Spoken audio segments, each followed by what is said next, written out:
So, for example, when we got into the court, we were just sitting there and then the defence was looking and I don't know why I'm saying 16, but I thought that I was 16, but I might be wrong about that. And then we got into the courtroom and the defence was like, can we take that person out?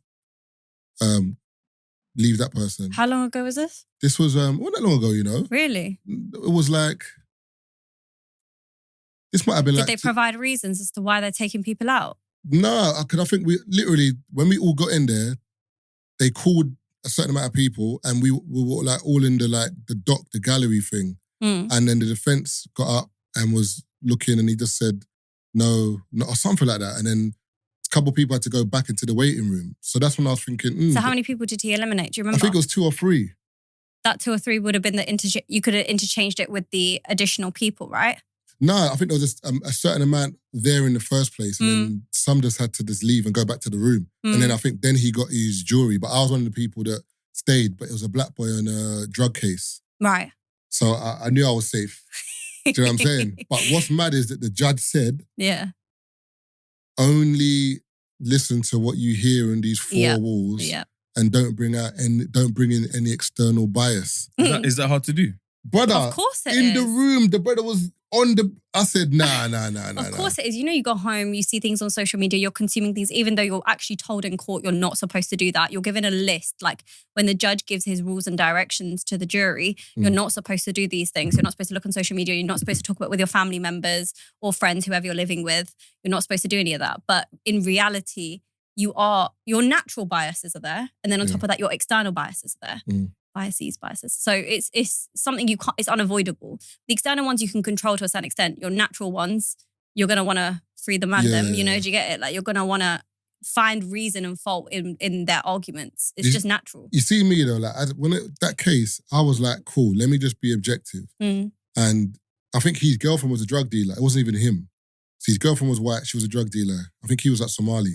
And the police had like cameras on and they went to pick up food, drugs from her. And he was just chilling. Like, he was just chilling with his brethren. And then they walked past him, went to the girl, went upstairs, got the drugs and went off. They raided his house. They took his phones. They found no drugs, no money, no texts, nothing linking him to the crime, They should have dropped it before then. In my mind, I'm like, this is to be dropped. You get into the room at the back there, one Eastern European guy's like, I think he's guilty, man. We know how these people are. I said, these people... This is what I mean. I hate this shit. I said, what, you can't see me? I said, you can't see me? Are you blind? Why are you coming fast? I said, what? And that's when... So why are you coming fast? That's when I got the whole, there's this thing with lead jurors. Like, I never understood what that meant, but I get it. Like, there's voices in that room that can decide whether you're free or not. Have you watched 12 Angry Men? No, I never watched it. You need to watch that. It depicts the entire, I mean, it's more American judicial system based, but it's the same premise. 12 jurors sit in a room, it's all in black and white, and you hear the arguments about, I think it's about a murder case. Watched it a while ago, and it's very telling as to, like you said, who's the lead juror, who are the two that are really battling and arguing for it. And at the end of the day, judge can give a majority direction, which is like basically saying 10 to 2 can decide for and against. Now, in big murder cases, you shouldn't have a majority direction. Again, like, that's my opinion. What's the majority direction? It's like 10 people. So usually it's all 12 give a unanimous verdict. They come to an agreement. It's not that all 12 of them 100% think that person's guilty or not guilty. They just think it beyond a reasonable doubt, right? That's the standard.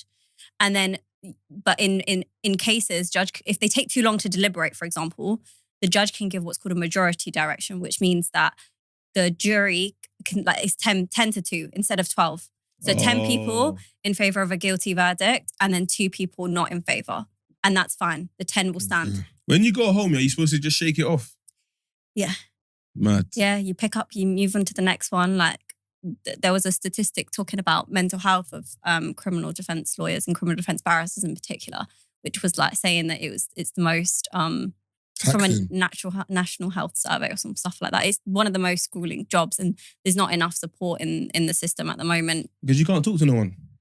You could talk to your peers, you could talk to your fellow barrister friends about the case, because especially while trial is ongoing, you can definitely do that.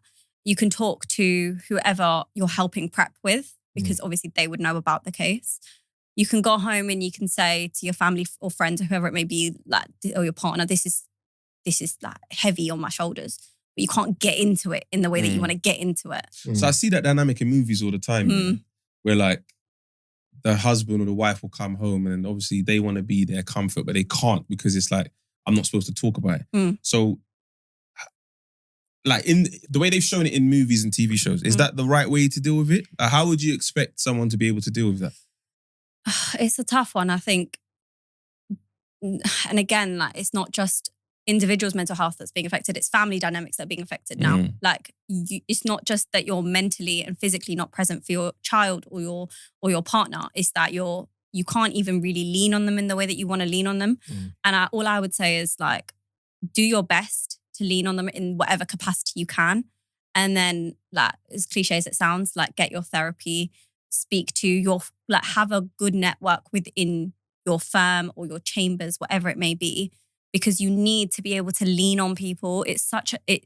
And also bear in mind, these people that work in this job are the most desensitized. They are the most desensitized. So you're seeing murder, you're seeing sexual assault, you're seeing this highest form of sexual assault, which is rape.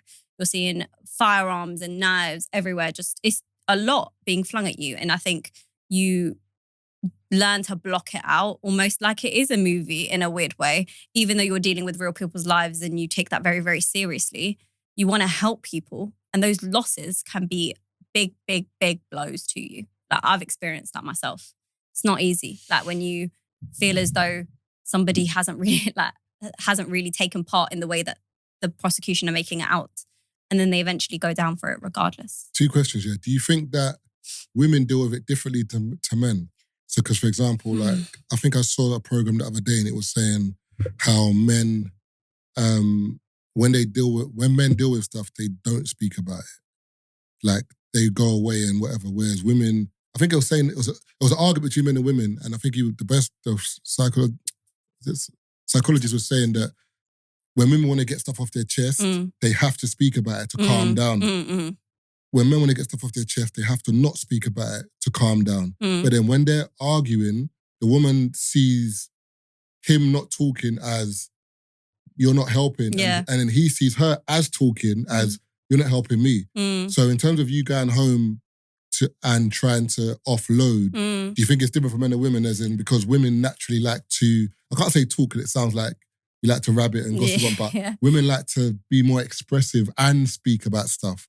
Whereas men can be a little bit more, I just want to just have a beer and then, do you know what I'm saying? So do you find that with your colleagues that are male and female, there's a difference in how they deal with the stress of the job? Not the ones that are maybe at slightly senior level. Okay. I think, like I said, there is a massive, in the profession, you have to have an element of camaraderie and you have to have an element of being able to lean on each other. So it may be that they may not be going home and talking to their partner, but they will be leaning on other people, like whoever it may be, a friend, a colleague, a mentor, whatever it is. And so I think they probably, like you said, that there are different ways to deal with it. Men are naturally, I personally think they're a little bit more logical than they are emotional, and women are a little bit more emotional than logical. But in this job, when you're acting as a professional lawyer, your emotions can only go so far as to, are they going to help your case?